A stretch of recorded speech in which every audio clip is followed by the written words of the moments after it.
Hi friends, இந்த video வந்து நம்ம என்ன பார்க்க போகிறோம் அப்படின்னு கேட்டிங்கன்னா, இப்போ வந்து நம்மளோட சிவகார்த்திகேயனோட புதிய திரைப்படமான பராசக்தி அந்த திரைப்படத்தோட டைட்டில் டீசர் வந்து வெளியே வந்திருக்குங்க.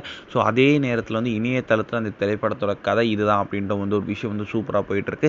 ஸோ அந்த ஒரு கதைக்கும் வந்து நம்மளோட டைட்டில் டீசருக்கும் ரொம்ப ரொம்ப ஒத்து போகுது அப்படின்னு சொல்லலாம். ஸோ அதை பற்றி அந்த வீடியோ நம்ம டீட்டெயிலாக பேச போகிறோம்.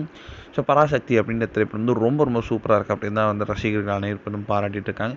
ரொம்ப ரொம்ப ஒரு பவர்ஃபுல்லான டைட்டிலாக இருக்குது அப்படின்ட்டும் சொல்லப்படுது.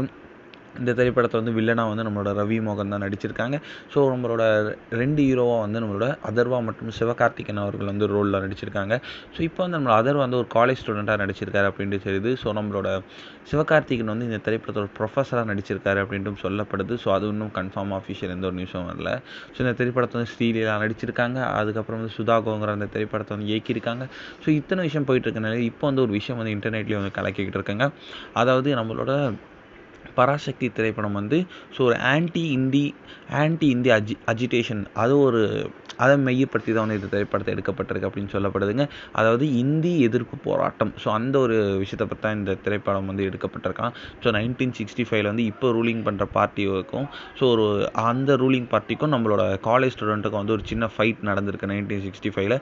ஸோ அந்த ஒரு கதையை மையப்படுத்தி தான் வந்து இந்த திரைப்படத்தை வந்து எடுக்கப்பட்டிருக்கு அப்படின்னு வந்து இப்போ வந்து நியூஸ் வந்திருக்குங்க. ஸோ அதனால தான் வந்து அரசியல்வாதியாக நம்ம ஜெயம் ரவியும் ஒரு ப்ரொஃபஸராக சிவகார்த்திகேயனும் ஸ்டூடெண்ட்டாக அதர்வாவும் நடிச்சிருக்காங்க அப்படின்ட்டு இப்போ வந்து நியூஸ் கிடச்சிருக்கு. இந்த ஒரு விஷயம் வந்து இப்போ வந்து ரசிகர் மத்தியில் ரொம்ப ரொம்ப ட்ரெண்டிங்காக போயிட்டுருக்கு அப்படின்னு கண்டிப்பாக சொல்லி ஆகணும்.